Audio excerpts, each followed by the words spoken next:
आज से 1000 साल पहले वर्ल्ड की जीडीपी का 30% हिस्सा हमारे पास हुआ करता था। आपको ये जानकर काफी आश्चर्य होगा कि यूएस की थर्ड लार्जेस्ट पॉपुलेशन इंडियंस की है। आज मेरी जनरेशन ने पॉकेट में पर्स रखना बंद कर दिया है, क्योंकि कहीं भी जाते हैं, इवन पान खाने 20 रुपए का जाते हैं, वो पेमेंट यूपीआई से करते हैं।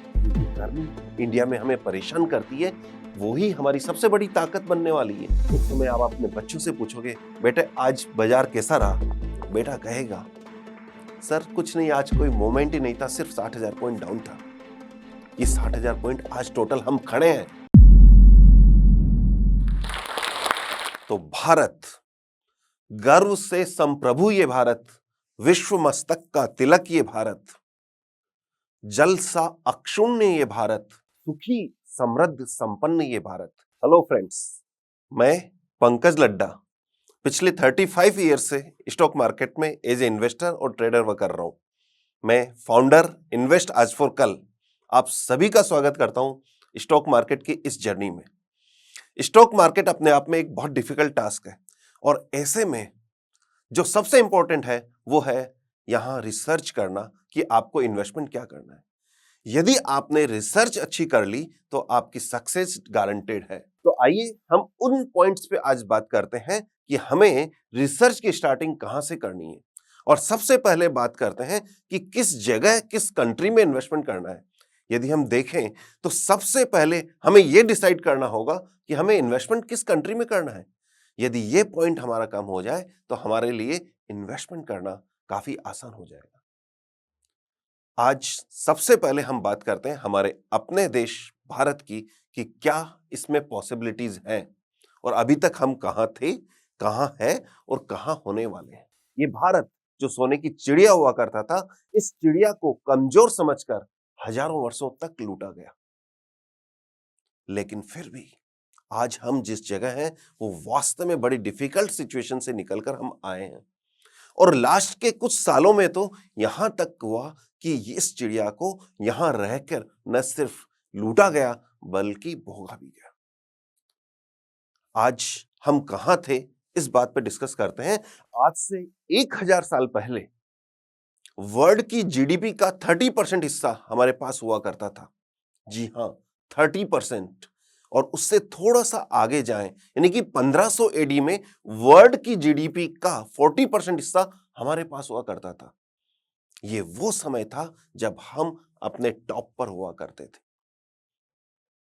ये समय था जब हम सुपर पावर हुआ करते थे, जबकि वर्ल्ड के बाकी कंट्रीज को सभ्यताओं का इंतजार था और हम सभ्यता के चरम पर थे। इससे थोड़ा भी आगे जाएं तो 1700 एडी में हम वर्ल्ड की जीडीपी का 25% कंट्रीब्यूट करते थे। और इससे थोड़ा आगे यानी कि 1870 में जब ब्रिटिश रूल इंडिया में स्टार्ट ही हुआ था, वर्ल्ड की जीडीपी का 12% हिस्सा हमारे पास था। ये वो समय था जब टेक्नोलॉजी इतनी वाइड स्प्रेड नहीं हुआ करती थी। लोग वहां रहना पसंद करते थे जहां पर पॉपुलेशन थी, जहां पर नेचुरल रिसोर्सेस थे, जहां बिजनेस करना आसान हुआ करता था। तो ये इस चीज को इंडिकेट करता है कि उस समय हम सुपर पावर थे। हम पॉपुलेशन की बात करते हैं दोस्तों, तो पॉपुलेशन के पॉइंट ऑफ व्यू से हम 27% वर्ल्ड की पॉपुलेशन उस समय हमारे पास थी। ये बात कर रहा हूं मैं लगभग 1700 एडी की। ये इंडिकेट कर रही है कि हम कितनी बड़ी सुपर पावर थे। और ज्यादा पॉपुलेशन यूं तो बुरा माना जाता है, लेकिन कंजम्पशन के पॉइंट ऑफ व्यू से देखा जाए तो ये बहुत अच्छी बात है। यहां हम बात करना चाहेंगे कि ये पॉपुलेशन किस तरह से हमारे लिए एक पॉजिटिव काम लेके आई थी उस पीरियड में। लेकिन ये तो इतिहास था। आज क्या है और कल क्या होने वाले हैं वो हमारे लिए ज्यादा इंपॉर्टेंट है।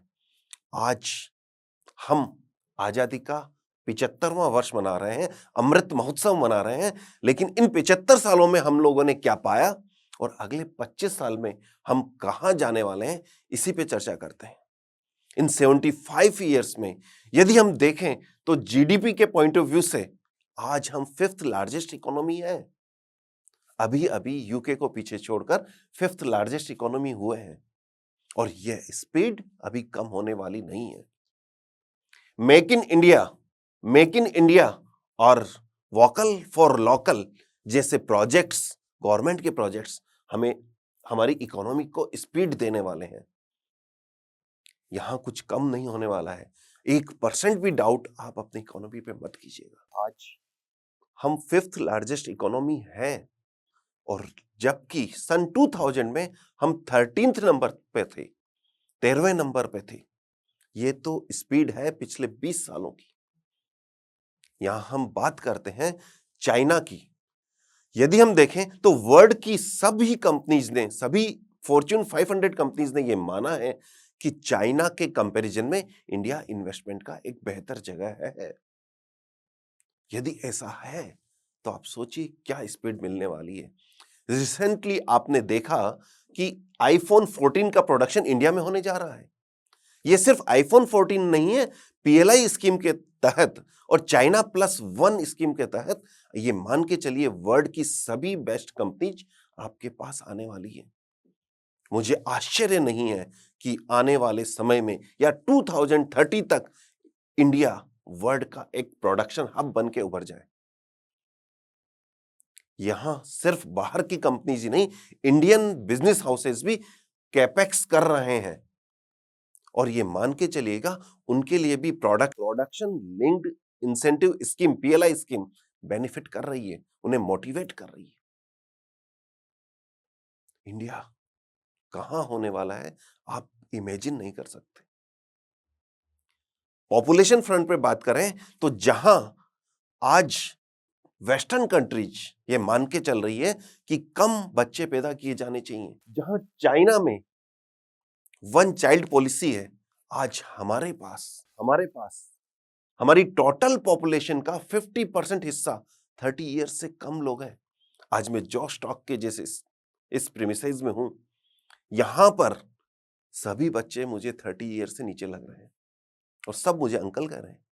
जरा इमेजिन कीजिए कि रियल कंजम्पशन पावर यही है। इमेजिन कीजिए आप कि आज पैसा उन लोगों के पास ज्यादा है जिनकी एज 40 साल से ज्यादा है, लेकिन महंगा मोबाइल इन लोगों के पास ज्यादा है। महंगा मोबाइल इन लोगों के पास ज्यादा है, बड़ी लग्जरी कार इन लोगों के पास ज्यादा है, कंजम्पशन इन लोगों का ज्यादा है। तो ये रियल कंजम्पशन पावर है। तो ये पॉपुलेशन नेगेटिव होना चाहिए, लेकिन हमारे लिए पॉजिटिव बन के उभर रही है और यही कारण है 2008 की मंदी में हम लोकल कंजम्पशन के भरोसे अपने आप को उभार पाए बिना किसी प्रॉब्लम के। पॉपुलेशन के बाद में हम बात करते हैं एनआरआई की। आज वर्ल्ड का ऐसा कौन सी कंट्री है जहां इंडियंस नहीं है? वर्ल्ड की सबसे बेस्ट कंट्री, सबसे रिचेस्ट कंट्री यूएस की बात करें तो 1.4% पॉपुलेशन इंडियंस की है। ये पिछले 75 ईयर्स में इंडिया छोड़कर वहां गए हैं। ये पूरे वर्ल्ड में हमारी प्रेजेंस को जाहिर कर रहे हैं। आपको ये जानकर काफी आश्चर्य होगा कि यूएस की 3rd लार्जेस्ट पॉपुलेशन इंडियंस की है। बिलियनियर्स की बात कर लेते हैं हम लोग। यहां पर आज की तारीख में बिलियनियर्स 140 बिलियनियर्स इंडिया में है। वर्ल्ड बिलियनियर रैंकिंग में इंडिया 3rd स्थान पर है, 3rd नंबर पर है। यूं कहते हैं हम गरीबों का देश है, लेकिन सबसे ज्यादा बिलियनियर्स भी यही हैं। ये 140 बिलियनियर्स की टोटल वेल्थ यदि हम देखें तो ये कई कंट्रीज की टोटल जीडीपी से ज्यादा है। ये सिर्फ 140 बिलियनियर्स की बात है और ये बिलियनियर्स किसी पुराने बिजनेस हाउसेस से उठकर नहीं आए। ये वो बिलियनियर्स हैं जो अपने बल पर टेक्नोलॉजी को यूज करते हुए अपने बल पर उठकर आए, अच्छी एजुकेशन की है, अच्छी कॉलेज से एजुकेशन की है, टेक्नोलॉजी में एजुकेशन करके आए और आज एक ऐसा प्रोडक्ट दिया जो मार्केट में रिक्वायरमेंट है जिसकी, और उसी के भरोसे ये बिलियनियर बने। ये बिलियनियर्स इंडिया का फ्यूचर है। हम इंडिया की सेविंग्स की यदि बात कर लेते हैं तो इंडिया में 2007-8 में सेविंग रेट 36% हुआ करती थी और यही कारण था कि Lehman brothers crisis, Lehman brother crisis में जो मंदी आई पूरे वर्ल्ड में, वो इंडिया में नहीं आ पाई। रीजन क्लियर है कि हमारी सेविंग रेट 36% है और इंडियंस वैसे ही बचत के लिए जाने जाते हैं। हमारे घर में आप देखिए कि हम किस तरह से इन्वेस्टमेंट्स की बात बचपन से सिखा दी जाती है, लेकिन दुख की बात यह है, एक ड्रॉबैक यह है कि हमें बचत करना सिखाया जाता है। बचत यानी हमें एफडी में पैसा डालना सिखाया जाता है, हमें यह सिखाया जाता है कि आप गोल्ड सिल्वर परचेज कर लीजिए, हमें यह सिखाया जाता है कि आप बैंक में एफडी करवा लें या सेव कर लें पैसे को, लेकिन इन्वेस्टमेंट करना अभी नहीं सिखाया जाता है। लेकिन आज आज मैं मेरी बात करता हूं, हमारा इन्वेस्ट आज फॉर कल का विजन है या टैगलाइन भी यही है, converting India from country of savers to country of investors. और यही रीजन है कि ये सिर्फ हमारा विजन नहीं है, हमारे जैसे कई लोगों का विजन है। और आज का युवा इसको मान रहा है। और आपको जानकर खुशी होगी कि जो 2007-8 में 36% सेविंग रेट थी, आज वो कम होकर 30% हो गई है। और ये जो पैसा है वो कंजम्पशन में जा रहा है और किसी का खर्चा, किसी की इनकम है। ये कंजम्पशन जो हो रहा है वो अल्टीमेटली इकोनॉमी में रोटेट हो रहा है और यही रोटेशन हमें ग्रोथ दे रहा है।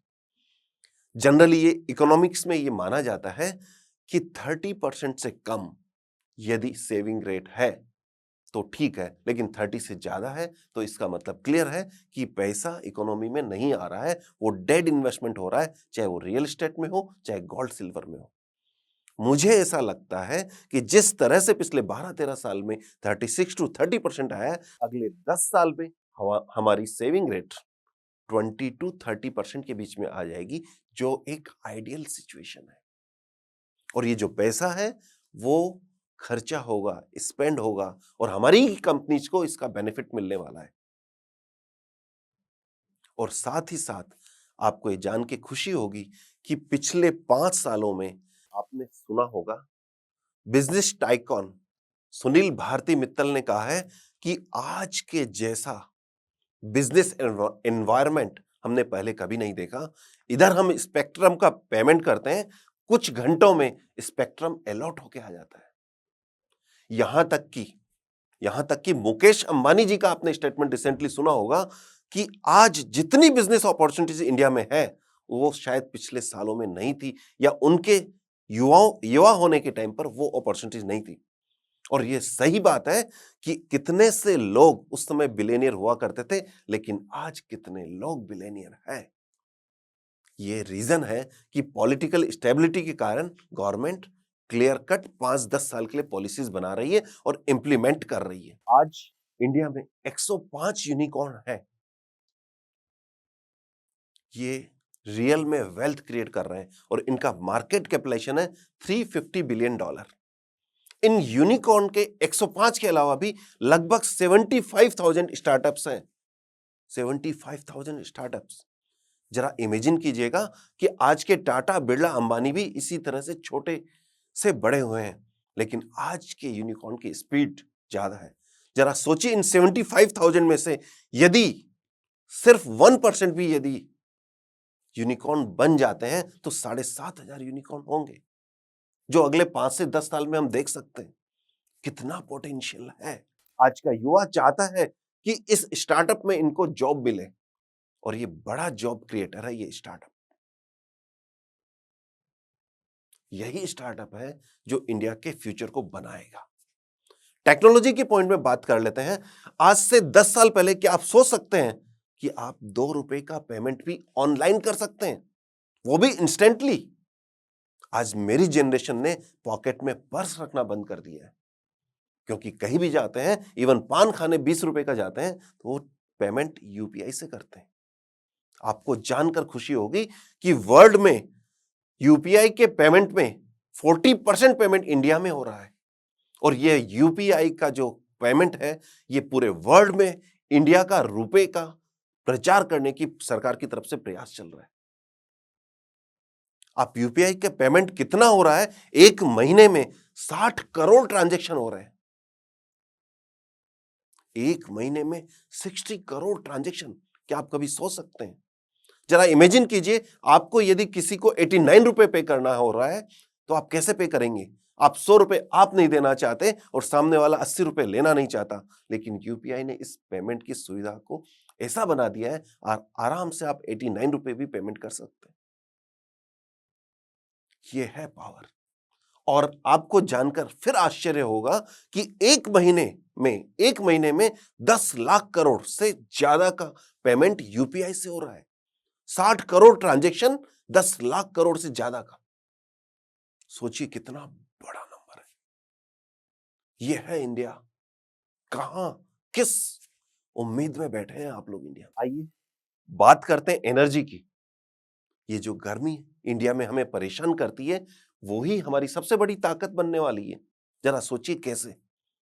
आज सोलर एनर्जी इंडिया में 20% रिन्यूएबल एनर्जी का हिस्सा है, यानी कि 21% हम टोटल एनर्जी जो जनरेट करते हैं या जो हमारी रिक्वायरमेंट को पूरा करती हैं, वो सोलर या रिन्यूएबल एनर्जी से आ रही है। और अभी आप सुन रहे हैं कि कार भी इलेक्ट्रॉनिक कार आ रही है और सोलर पे हमारा फोकस है। आज इमेजिन कीजिए कि पूरे सबसे ज्यादा ट्रेड डेफिसिट यदि हमारा है तो क्रूड ऑयल पर है। यदि ये डेफिसिट कम हो जाए, ये 20% बढ़ के 60% हो जाए, तो हमारा international payment, balance of payment 50% भी कम हो जाए, तो हमारी पोजीशन कितनी स्ट्रांग होने वाली है। जरा इमेजिन कीजिए कि हम कितने फास्ट यहां बढ़ सकते हैं। और मुझे ऐसा लगता है कि 2030 तक सेल्फ सफिशिएंट एनर्जी नेशन बन जाएंगे। ये वो समय होगा जब हम सुप्रीम पावर होंगे। 2030 वो टाइम है जब हमारी टोटल पॉपुलेशन का 77% की एज 44 से कम होगी। एक्सपीरियंस और यूथ का एक जबरदस्त कॉम्बिनेशन, सुपर पावर बनने से हमें कोई नहीं रोक सकता। तो इन सभी इकोनॉमिक एस्पेक्ट्स को देखने के बाद में फाइनली हम इकोनॉमिक्स पर बात कर लेते हैं, इकोनॉमी पर बात कर लेते हैं कि 1947 में, यानी कि 75 ईयर्स पहले, आज अमृत महोत्सव हम मना रहे हैं, 75 ईयर पहले जब हमें हमारी कंट्री चलाने को मिली, कोई अच्छी हालत नहीं थी। ये वो समय था जब खाने को अनाज तक नहीं था और लाल बहादुर शास्त्री जी ने एक दिन का उपवास रखने के लिए कहा था। ये वो समय था, ये वो समय था जब हमें एक एक दिन कंट्री को चलाना एक डिफिकल्ट टास्क हो रहा था। प्लानिंग कमीशन 1950 में बना था, 1950 में प्लानिंग कमीशन बना था, लेकिन वहां रिसोर्सेज नहीं थे। ये वो समय था 97% इनकम टैक्स। जी हां, 1975 से पहले इनकम टैक्स 97% था और उसके बाद भी देश में पैसा नहीं था। आज की जनरेशन को आश्चर्य होगा कि 97% इनकम टैक्स और फिर भी पैसा नहीं। एक से एक बड़े बड़े घोटाले, स्कैम्स ने इकोनॉमी की कमर तोड़ रखी थी। चाहे वो बोफोर्स की बात करें, कॉमनवेल्थ गेम की बात करें, यूटीआई स्कैम की बात करें और आज 2G स्कैम तक आ जाए, इन्होंने देश की कमर तोड़ दी। एक अनुमान के हिसाब से हम देखें तो ब्रिटिश रूल ने 45 लाख करोड़ इंडिया से लूट के ले गए, लेकिन एक कॉमनवेल्थ गेम, जैसा कि हम जानते हैं, 70,000 करोड़ रुपए का था।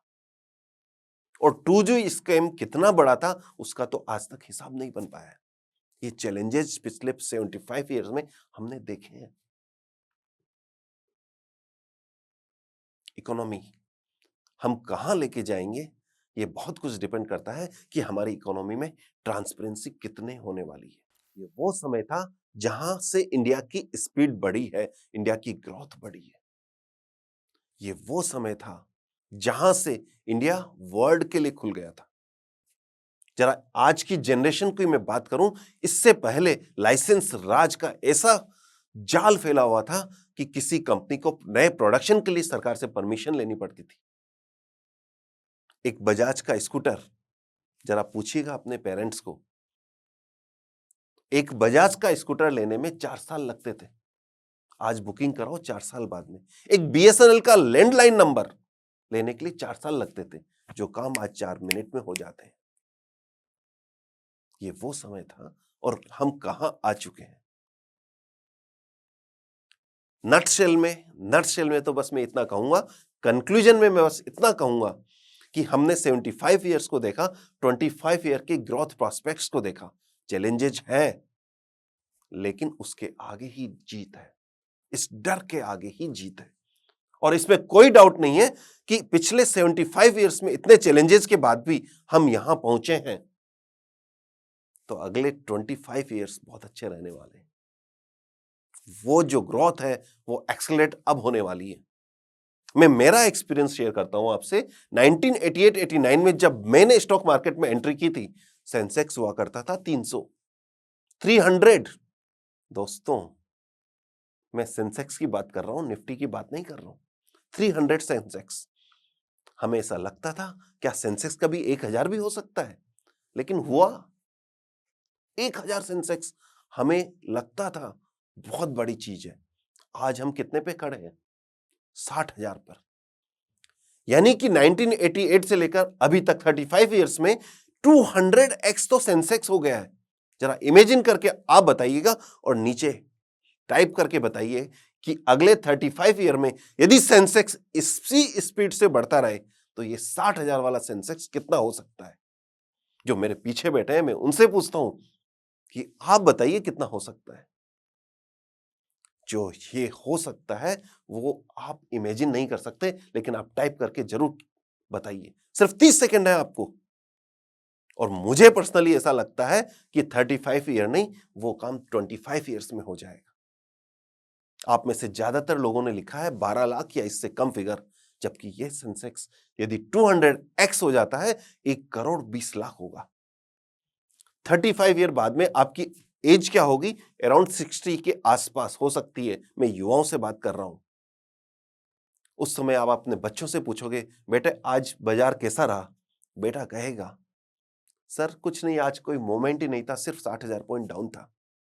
ये 60,000 पॉइंट आज टोटल हम खड़े हैं, जस्ट 0.5% डाउन था 1,20,00,000 के सेंसेक्स में। जरा इमेजिन कीजिए कहां होने वाले हैं। आपको मेरी बात आश्चर्य लग रही होगी, लेकिन आज जब मैं पीछे के 30 साल देखता हूं, 35 ईयर्स देखता हूं, जब 300 सेंसेक्स देखता हूं और आज 60,000 है, हम भी हमारे पेरेंट्स को ही कहते हैं कि पापा आज कुछ भी नहीं हुआ सेंसेक्स में, सिर्फ 0.5%, 300 पॉइंट। पापा कहते हैं 300 तो हमारे टाइम पे टोटल हुआ करता था। यही होने वाला आपके साथ। इंडिया ग्रो करना है, करता रहेगा। बस आप ये ध्यान रखें कि क्या आप उसके साथ ग्रो कर रहे हैं। यदि आप उसके साथ ग्रो कर रहे हैं तो आपकी सक्सेस, आप भी उसी चरम पर होंगे जिस चरम पे इंडिया होने वाला है। इसी शुभकामनाओं के साथ all the best and happy investing. Thank you very much. अगर आप इस टॉक के एंड तक पहुंच चुके हैं तो मैं आपको जोश टॉक्स का एक दूसरा रूप भी दिखाना चाहता हूं, जिससे मैं काफ़ी देर से जुड़ा हुआ हूं और मुझे बहुत बहुत ज़्यादा पसंद है कि वो क्या कर रहे हैं। जोश टॉक्स ने एक नया ऐप लॉन्च किया है जिसका नाम है जोश स्किल्स। अब वो नया नहीं रहा, काफ़ी टाइम से है, लाखों लोग उसको अब यूज़ करते हैं। और जोश स्किल्स पे आप अपनी ज़िंदगी के लिए कोर्सेज ढूंढ सकते हैं। वो कोर्स नहीं जो आपको physics, chemistry, commerce, business studies पढ़ाएंगे, वो कोर्सेज जो आपकी जिंदगी में आपको कैसे जीना चाहिए वो सिखाएंगे। मैंने खुद जो स्किल्स पे बहुत सारे कोर्सेज बनाए हैं, पब्लिक स्पीकिंग पे, इमोशनल क्राइसिस कैसे हैंडल किया जाए, अपनी पर्सनालिटी कैसे डेवलप की जाए। हर एक कोर्स में डेली क्विजेज हैं, एक्सरसाइजेज हैं, एक बहुत ही खूबसूरत कम्युनिटी है जो आपको सपोर्ट करेगी, आपको इनकरेज करेगी। आज ही डाउनलोड करें जोश स्किल्स का ऐप और उनके कोर्सेज एक्सप्लोर करके अपनी जिंदगी को आगे बढ़ाएं।